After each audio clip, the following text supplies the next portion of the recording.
आकाशवाणी मुंबई. श्रोतेहो, आरोग्य दर्पण मालिकेत आपण ऐकणार आहोत HIV ची सद्यस्थिती याविषयी डॉक्टर विजय कंदेवाड यांच्याशी नेहा खरे यांनी साधलेला संवाद.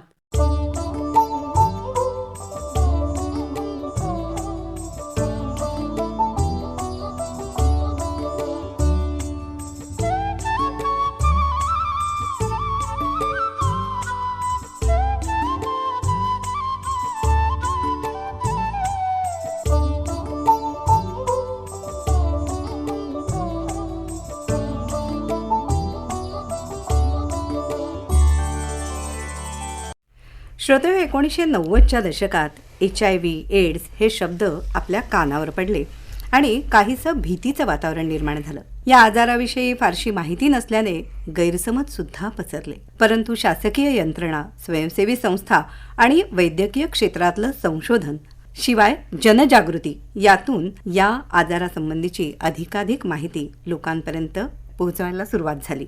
त्याचाच एक भाग म्हणजे आजची मुलाखत असणार आहे. आजचा आपला विषय आहे HIV ची सद्यस्थिती आणि या विषयावर मार्गदर्शन करण्यासाठी आपण आमंत्रित केलं आहे डॉक्टर विजय कंदेवाड यांना. सर नमस्कार. नमस्कार. नमस्कार नमस्कार श्रोते हो.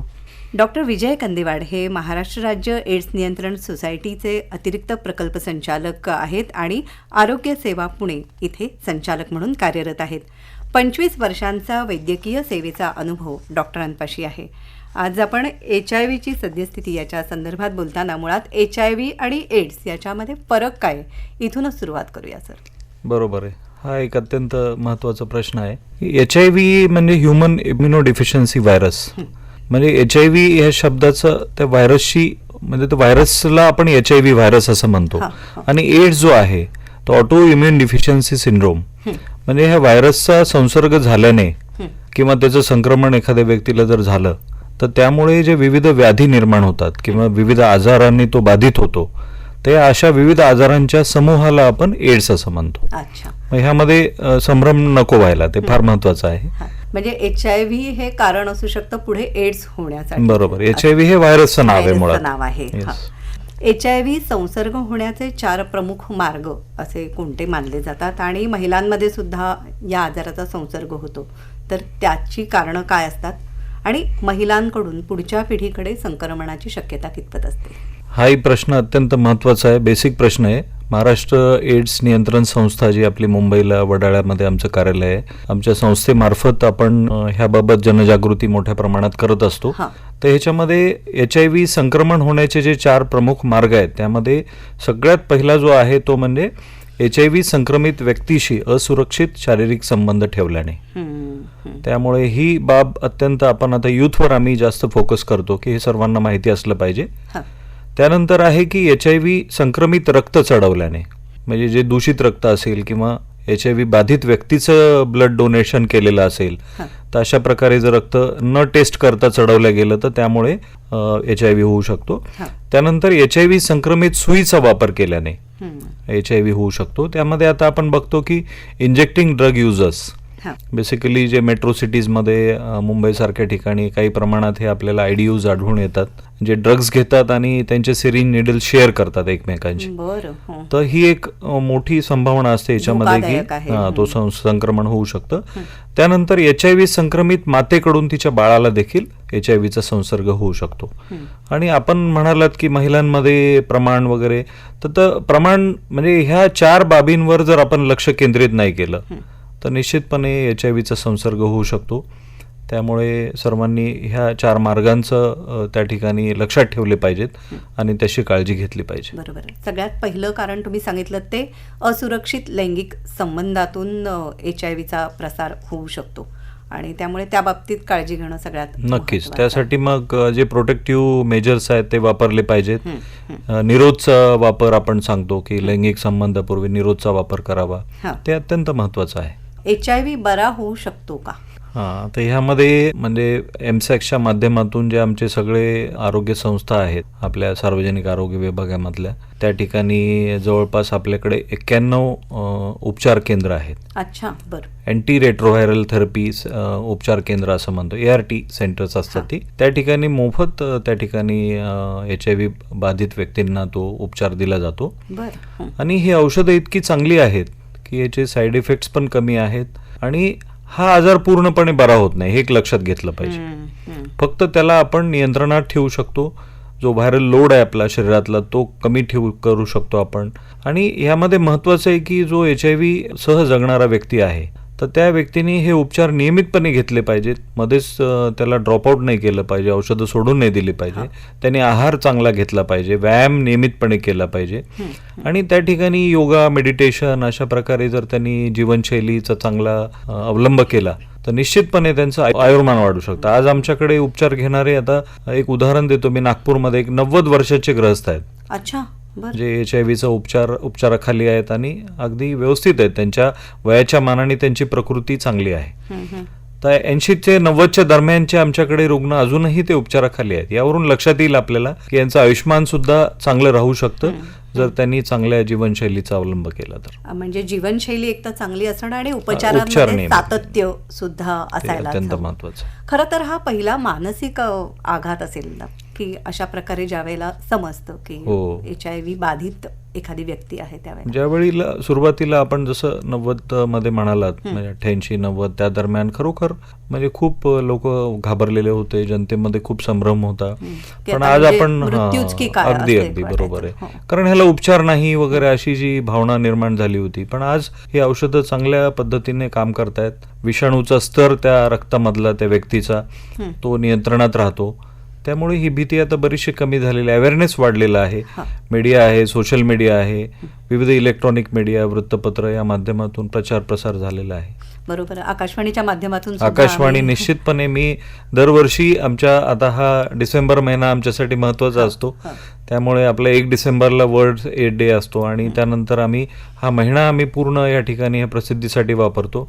मी आकाशवाणीचं आभार मानेल की आपण या ठिकाणी आम्हाला या ठिकाणी लोकांपर्यंत पोहोचवण्यासाठी बोलवलं. आणि आम्ही सुद्धा वेगवेगळी माध्यमं त्यासाठी वापरतो. म्हणजे कधी नाटिका, कधी नाट्यमालिका किंवा मुलाखती, अशा पद्धतीने आपण या संदर्भातली जनजागृती ही सातत्याने करतो आहोत. हो, निश्चितच. HIV एड्सची सद्यस्थिती काय आहे याविषयी काय सांगाल? आपल्या भारत देशाचा जर आपण विचार केला तर एकूणच जवळपास 25 लक्ष HIV सह जगणाऱ्या व्यक्ती आपल्या देशामध्ये आहेत. अच्छा. आणि त्यामध्ये प्रामुख्याने जर आपण बघितलं तर महाराष्ट्र, कर्नाटक, आंध्र प्रदेश या ठिकाणी संख्या मोठ्या प्रमाणात आहे जे उपचार घेत आहेत रुग्ण. हे आपल्या राज्यामध्ये जवळपास 3.9 लाख म्हणजे जवळपास 3,90,000 जवळपास रुग्ण आपल्याकडे रजिस्टर्ड आहेत आणि त्यांना आपण म्हणजे उपचाराखाली आणण्याचा प्रयत्न करतोय. त्यापैकी आज आपल्याकडे जवळपास 2,40,000 रुग्ण उपचाराखाली आहेत. बरं. यासाठी म्हणजे जनजागृती करणं हा एक भाग आणि त्याच्याच बरोबरीने तुम्ही सुरुवातीला उल्लेख केला त्या प्रकारची आपली क्लिनिक्स सुद्धा आहेत. तर या कार्यक्रमाचं उद्दिष्ट काय आहे HIV एड्स विषयीच्या? मुळात प्रामुख्याने जर बघितलं आपण तर ह्या म्हणजे जो एड्स नियंत्रण कार्यक्रम आहे, राष्ट्रीय कार्यक्रम आहे हा, आणि ह्याच्यामध्ये केंद्र शासनामार्फत आणि राज्य शासनामार्फत याला निधी उपलब्ध करून दिला जातो. तर यामध्ये मुख्यत्वे करून नवीन संसर्ग होण्याचं जे प्रमाण आहे ते 80% कमी करणे. बरं. याचा मुख्य उद्देश आहे की नवीन संसर्गच झाला नाही तर हे रुग्ण वाढणार नाहीत, हा त्याच्या मागचा मुख्य उद्देश आहे. त्यानंतर ह्या रुग्णांना जे कोणी तुम्ही डायग्नोज कराल रुग्ण, त्यांना उपचाराखाली ठेवून त्यांच्यामध्ये या HIV एड्समुळे होणारे मृत्यू याचं प्रमाण देखील 80% कमी करणं हा एक त्याचा उद्देश आहे. त्यानंतर HIV आणि इतर जे लैंगिक आजार आहेत, सिफिलिस एक आजार आहे, ते लैंगिक आजारांचं देखील प्रमाण त्या ठिकाणी नियंत्रणात ठेवणं हा देखील याचा उद्देश आहे. त्यासाठी लैंगिक आजारावर देखील उपचार आपल्याकडे आपल्या आरोग्य संस्थांच्या माध्यमातून दिले जातात. त्यानंतर महत्त्वाचा या कार्यक्रमाचा जो उद्देश आहे तो म्हणजे HIV बाधित किंवा HIV सह जगणाऱ्या ज्या व्यक्ती आहेत त्यांच्याबद्दल होणारा भेदभाव आणि कलंक जो आहे एक प्रकारे आपण म्हणतो की तो कमी करणे, त्यांना बाजूला टाकणं किंवा अशा प्रकार नको व्हायला. हे महत्वाची उद्दिष्ट आहेत या कार्यक्रमाची. म्हणजे अर्थातच मुख्यतः याच्याविषयीची योग्य माहिती ही लोकांपर्यंत पोहोचवणं, अज्ञान या विषयातलं दूर करणं हा पहिला भाग आहे. आणि म्हणूनच या संदर्भातले संदेश लोकांपर्यंत पोहोचवण्यासाठी वेगवेगळी माध्यमं तुम्ही मगाशी उल्लेख केला त्याप्रमाणे त्यांचा वापर करून आपण लोकांपर्यंत पोहोचत असता. तर एड्स किंवा HIVची लक्षणं काय असतात? म्हणजे याची बाधा झाली आहे, संसर्ग झाला, हे कशावरून प्रामुख्याने असं आपण जर बघितलं तर त्या ठिकाणी एखादा लैंगिक आजार त्या व्यक्तीला असू शकतो. त्यामध्ये सिफिलिस आहे किंवा अगदी साधं लघवीमध्ये जळजळ होणे, ताप येणे किंवा हा सिंड्रोम आहे. याच्यामध्ये मल्टिपल वेगवेगळे आजार होतात. तर ह्या HIV बाधित व्यक्तीला TB होऊ शकतो. प्रतिकार शक्ती मुख्यतः विविध प्रकारचे कॅन्सर, म्हणजे अशा विविध व्याधींची जी लक्षणं असतात ती त्या ठिकाणी आपल्याला दिसून येतात.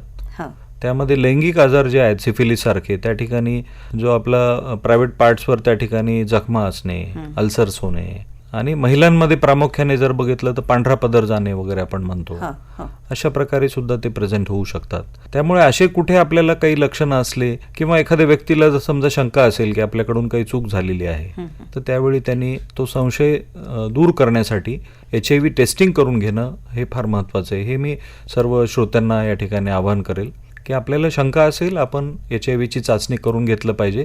आपली स्वतःची HIVची स्थिती काय आहे ते आपण जाणून घेतली पाहिजे. आणि याच्यासाठी रक्त तपासणी नक्की. आणि ह्या चाचण्यांची जी सुविधा आहे ते सर्व शासकीय रुग्णालय अगदी PSC पासून, म्हणजे आमचे जे प्रायमरी हेल्थ सेंटर आहेत, अगदी आता तर उपकेंद्र स्तरापर्यंत ही HIVची चाचणी आमचे जे ANM असतात, त्या ठिकाणी स्टाफ असतात, टेक्निशियन्स असतात, त्यांच्या माध्यमातून सर्व शासकीय संस्थांमध्ये ही चाचणी मोफत करून मिळते. मला वाटतं कुठलीही शस्त्रक्रिया करताना सुद्धा त्याच्या आधी बऱ्यापैकी या प्रकारची चाचणी केली जाते ना, इतरही कोणत्या शस्त्रक्रिया? आता शासकीय यंत्रणेमध्ये तर आम्ही असं गृहीत धरतो की त्या ठिकाणी आपण प्रत्येक व्यक्तीवर शस्त्रक्रिया करताना युनिव्हर्सल प्रिकॉशन्स म्हणतात त्याला, की प्रत्येक सर्जननी युनिव्हर्सल प्रिकॉशन घेतल्या पाहिजेत की समोरचा व्यक्तीला HIV आहे का हे टेस्टिंग करण्याची गरज नाही पडली, इतके प्रिकॉशन्स तुम्ही घ्यायला पाहिजेत.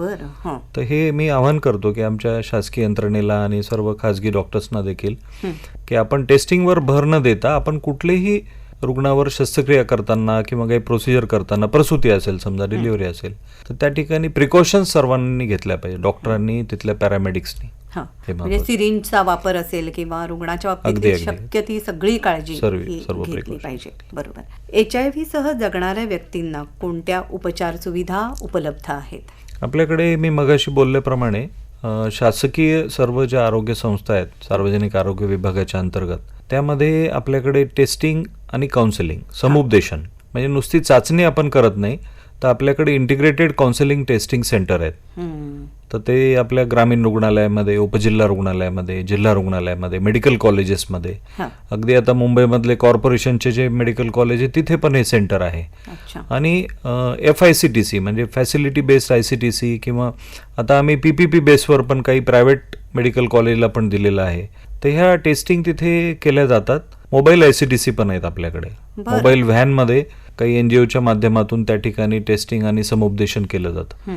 यामध्ये अगोदर एखादा व्यक्ती आपल्याकडे आला की ज्याला काही संशय आणि त्याला टेस्टिंग करायचंय, तर त्याला टेस्टिंगच्या अगोदर काउन्सिलिंग केलं जातं, त्याची टेस्ट केली जाते, आणि टेस्ट जर पॉझिटिव्ह असेल तर त्याचं पोस्ट टेस्ट काउन्सिलिंग देखील केलं जातं. कारण तो घाबरतो, मग अशी त्याची मनस्थिती जी आहे ती त्या दृष्टीने त्याला मग समुपदेशन केलं जातं की बाबा याला उपचार आहेत आणि घाबरून जाण्याची गरज नाही, अशा पद्धतीने. श्रोते हो, एक व्यावसायिक विश्रांती घेऊया आणि त्यानंतर पुन्हा एकदा आपण डॉक्टर विजय कंदेवाड यांच्याशी हा संवाद असाच सुरू ठेवणार आहोत. आपणही या कार्यक्रमामध्ये सहभागी होऊ शकता. आमचे दूरध्वनी क्रमांक आहेत 022 45 15 41 29, 022 45 15 41 30. या क्रमांकावर फोन करून आपणही या विषयासंदर्भातले आपले प्रश्न, शंका जरूर विचारा. श्रोते हो, HIVची सद्यस्थिती हा आहे आजचा आपला विषय, आणि आपल्याला मार्गदर्शन करण्यासाठी तज्ज्ञ म्हणून आपल्या स्टुडिओमध्ये उपस्थित आहेत डॉक्टर विजय कंदेवाड, महाराष्ट्र राज्य एड्स नियंत्रण सोसायटीचे अतिरिक्त प्रकल्प संचालक आणि आरोग्य सेवा पुणे इथे संचालक म्हणून सर कार्यरत आहेत. मी सचिन पुरी अकोला इथून बोलतो. बरं, आपण ब्लड टेस्ट केल्यानंतर त्याच्यामध्ये HIV आहे कळतं काय? आपण जे ब्लड टेस्ट करतो त्यामध्ये आपल्याला ती टेस्ट मुळात आपल्याकडे मोफत ही सुविधा आहे सर्व आपल्या शासकीय दवाखान्यांमध्ये, आणि ती टेस्ट केल्यानंतर आपल्याला HIV संसर्ग आहे की नाही हे आपल्याला कळतं. ओके, थँक्यू सर, धन्यवाद. ओके. म्हणजे रक्त तपासणी ती सुद्धा HIV साठीची करून घेणं हे आवश्यक आहे. म्हणजे आपली नेहमीची जी रक्त चाचणी आहे ती नाही, तर आपण HIV साठी करायची असं सांगितल्यानंतर सिंपल टेस्ट आहे ती. आणि त्यानंतर समुपदेशन हे खूप महत्वाचं आहे. म्हणजे एखाद्या प्रयोगशाळेत जाऊन नुसती टेस्ट केली, रिपोर्ट दिला तेवढं महत्त्वाचं नाही ह्या आजारामध्ये. त्याचं काउन्सिलिंग सुद्धा आपण करतो त्या ठिकाणी. त्याला पूर्ण त्या आजाराची माहिती दिली जाते, त्यांनी काय प्रिकॉशन घ्यायचे, आहार विहार कसा असला पाहिजे, व्यायाम केला पाहिजे, हे सगळ्या गोष्टी समुपदेशन केल्याने त्याला निश्चितपणे फायदा होतो. बरोबर.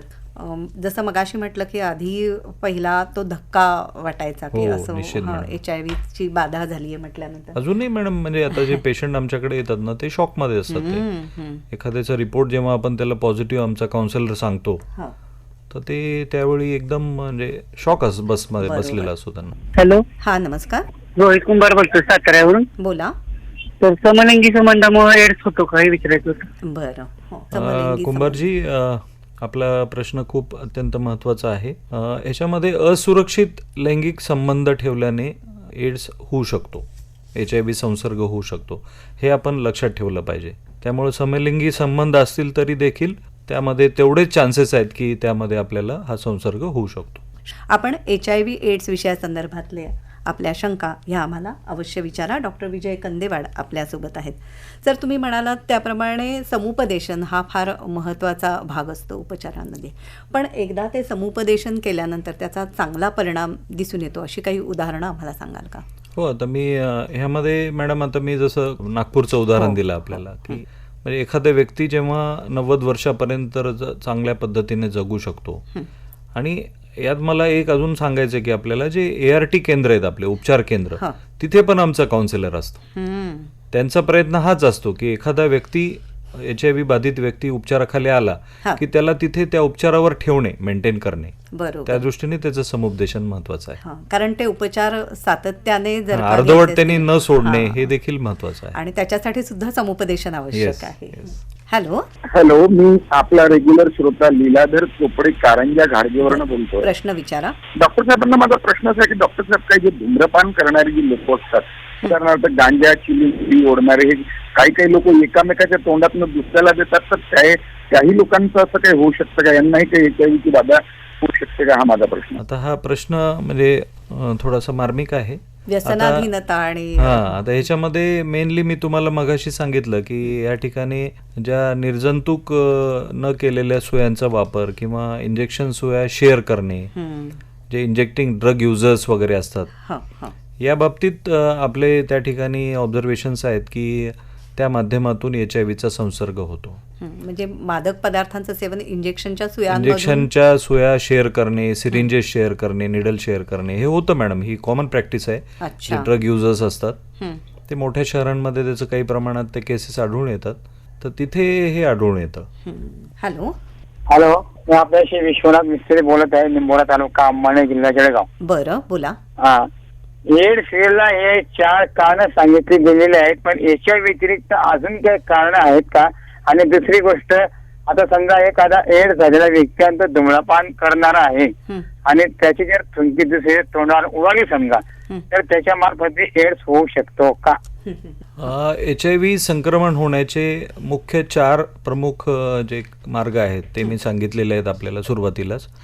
त्यामध्ये असुरक्षित शारीरिक संबंध ठेवणे, दुसरं HIV संक्रमित रक्त चढवल्याने, HIV संक्रमित सुईचा वापर केल्याने आणि HIV संक्रमित मातेकडून तिच्या होणाऱ्या बाळाला.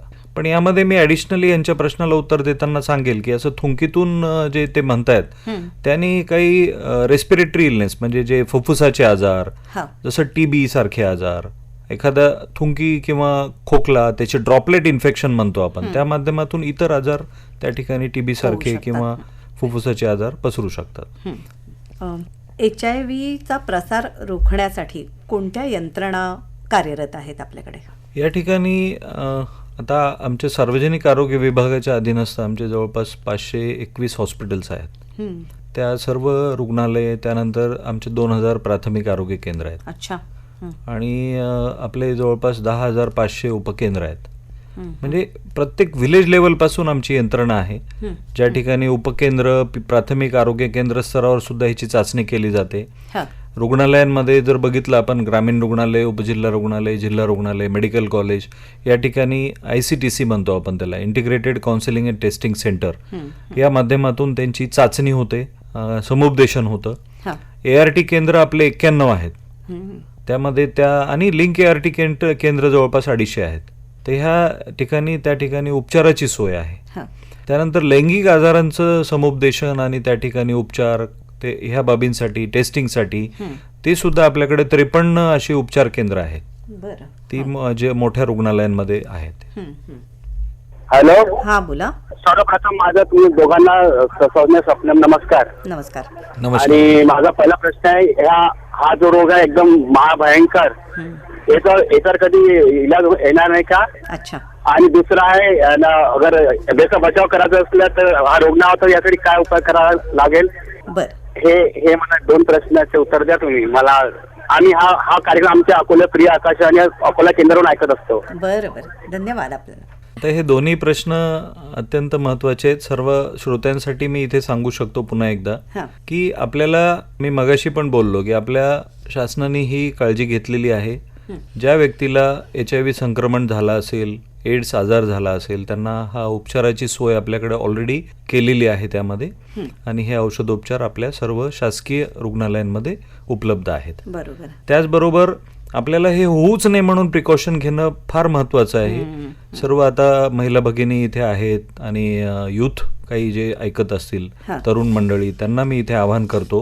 ह्या आपल्या HIV एड्स आमचा 1 डिसेंबरला साजरा केला आम्ही आणि आता महिनाभर ह्या ॲक्टिव्हिटीज आम्ही प्रचार प्रसार ह्या कार्यक्रमाचा आम्ही करत असतो. तर त्या अनुषंगाने मी पुन्हा एकदा सांगू इच्छितो की आपण असुरक्षित लैंगिक संबंध टाळले पाहिजेत. रक्त संक्रमण तुम्हाला आवश्यकता असेल तेव्हा तुम्ही ज्या ठिकाणी रजिस्टर्ड ब्लड बँका आहेत, शासन मान्य रक्तपेढ्या ज्या म्हणतो आपण, तिथून आपण ती व्यवस्था करून घेतली पाहिजे. निर्जंतुक सुईचा वापर नेहमी केला पाहिजे आणि प्रत्येक गर्भवती मातेची HIV चाचणी या ठिकाणी केली पाहिजे की जेणेकरून तिला वेळेत उपचार चालू केल्याने तिच्या होणाऱ्या बाळाला त्या ठिकाणी HIVचा संसर्ग होऊ शकणार नाही. याच्या संदर्भातले कायदे काही अस्तित्वात आहेत का? निश्चितपणे मॅडम, याच्यामध्ये आपल्याकडे एड्स त्या ठिकाणी जो आपण मी म्हणालो मगाशी की कलंक आणि भेदभाव टाळण्यासाठी या ठिकाणी आपल्याकडे 2017 मध्ये कायदा आपण त्या ठिकाणी पारित केलेला आहे आणि त्याची अंमलबजावणी महाराष्ट्र राज्यामध्ये अत्यंत प्रभावीपणे केली जाते आपल्या महाराष्ट्र एड्स नियंत्रण संस्थेमार्फत. आणि त्या अनुषंगाने त्याच्यामध्ये जर आपण बघितलं तर मॅडम त्यात पेनल्टी क्लॉजेस पण आहेत. आणि त्यात जर एखाद्या व्यक्तीबद्दल कलंक किंवा भेदभाव असं जर कुठे रिपोर्ट झाला आमच्याकडे किंवा कुठल्याही यंत्रणेमार्फत, NGOs पण आहेत आपल्याकडे त्यांच्या माध्यमातून, तर त्याकरिता साधारणतः 3 महिने मॅडम त्यामध्ये कारावास, 3 महिने ते 2 वर्षापर्यंत, आणि त्या ठिकाणी 1 लाख रुपयापर्यंत दंड आहे. आणि HIV बाधित किंवा HIV सह जगणाऱ्या कुठल्याही व्यक्तीला त्यांना भेदभावाशिवाय नोकरी, शिक्षण, मालमत्तेची तरतूद यासारख्या मूलभूत गोष्टींसाठी त्यांना संरक्षण या कायद्याद्वारे देण्यात आलेलं आहे. बरं. आणि याच्यासाठी हेल्पलाईन सुद्धा आहे ना? मला वाटतं HIV एड्स विषयी माहिती आपल्याला जाणून घ्यायची असेल तर. सर्व तरुण मंडळी जे कोणी हे कार्यक्रम ऐकतायत, महिला मंडळी जे ऐकतायत, त्यांच्यासाठी मी या ठिकाणी आवर्जून याचा उल्लेख करेल की 1097 हा एक टोल फ्री क्रमांक आहे. मी पुन्हा एकदा सांगतो, 1097 या क्रमांकावर आपण या आजाराबद्दल अधिकची माहिती जाणून घेऊ शकता आणि आपला त्या ठिकाणी याच्यामध्ये गोपनीयता ठेवली जाते. यामध्ये आपला नंबर कुठेही त्या ठिकाणी प्रसिद्ध केला जात नाही किंवा कुठे रेकॉर्डवरही नसतो तो. हे एक महत्वाचं आहे. तो 1097 हा क्रमांक सर्वांनी लक्षात ठेवावा. आणि त्या क्रमांकावर फोन करून आपण आपल्या शंका विचारू शकतो. हो, पूर्ण माहिती दिली जाते. त्यानंतर तुमच्या जिल्ह्यामध्ये, तालुक्यामध्ये कुठे हे केंद्र उपचारासाठी उपलब्ध आहे त्याबाबत माहिती दिली जाते. आणि आहार विहार हा सुद्धा फार महत्वाचा आहे HIV वर नियंत्रण आणण्यासाठी. हो, एकदा हा संसर्ग झाला आणि एड्स झाला समजा एखाद्या व्यक्तीला, तर त्यांनी उत्तम आहार घेतला पाहिजे. त्याला झोप आवश्यक तेवढी त्याला मिळाली पाहिजे, चांगली 7 ते 8 तास आपण म्हणतो. व्यायाम त्यांनी नियमित केला, औषधोपचार नियमित घेतला तर निश्चितपणे त्याचं नियंत्रणात ठेवू शकतो, आयुष्यमान वाढू शकतं. म्हणजे आजार नियंत्रणात ठेवून आयुर्मान वाढवण्यासाठी मदत होऊ शकते. तर डॉक्टर विजय कंदेवाड आपल्याला ही सगळी माहिती HIV आणि एड्सच्या संदर्भात देत आहेत. आता अगदी शेवटची काही मिनिटं आहेत, त्याच्यामध्ये जाता जाता आमच्या श्रोत्यांना काय सांगाल तुम्ही? यामध्ये मॅडम मी एक सांगू इच्छितो की जे मी म्हणलं ना, आमचं तरुण मंडळींवर आता फोकस आहे. बरोबर. आणि त्या माध्यमातून आम्ही रेड रिबन क्लब स्थापन केलेले आहेत. राज्यामध्ये जवळपास 950 आमचे रेड रिबन क्लब्स आहेत, जे कॉलेजेसमध्ये NSS, NCC जे यूथ ग्रुप्स असतात तिथे आमची डिस्ट्रिक्ट लेवलचे अधिकारी जाऊन, हां. आमचे सिव्हिल सर्जन याचे नोडल अधिकारी आहेत, त्या ठिकाणी प्रोग्राम ऑफिसर आहेत, ते त्या ठिकाणी जाऊन आपल्याला याच्याबद्दल मार्गदर्शन विद्यार्थ्यांना करत असतात. अरे वा. आणि हे फार महत्त्वाचं आहे, तरुण पिढीपर्यंत हा संदेश पोहोचवला तर नक्कीच निश्चितच मॅडम. आपल्याला या आजाराविरुद्धचा जो लढा आहे तो जिंकता येऊ शकेल. डॉक्टर विजय कंदेवाड, आपण इथे आलात आणि आमच्याशी संवाद साधलात, मनापासून आपले आभार मानते. धन्यवाद. धन्यवाद मॅडम. धन्यवाद श्रोते हो.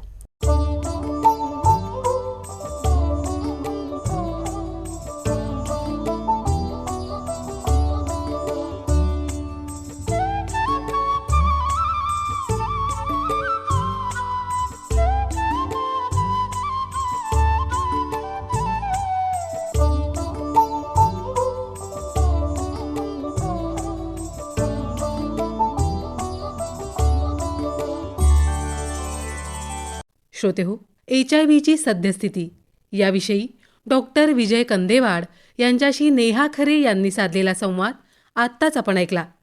या कार्यक्रमासाठी निर्मिती सहाय्य केलं होतं मधुलिका नेरुरकर हिने आणि सादरकर्त्या नेहा खरे.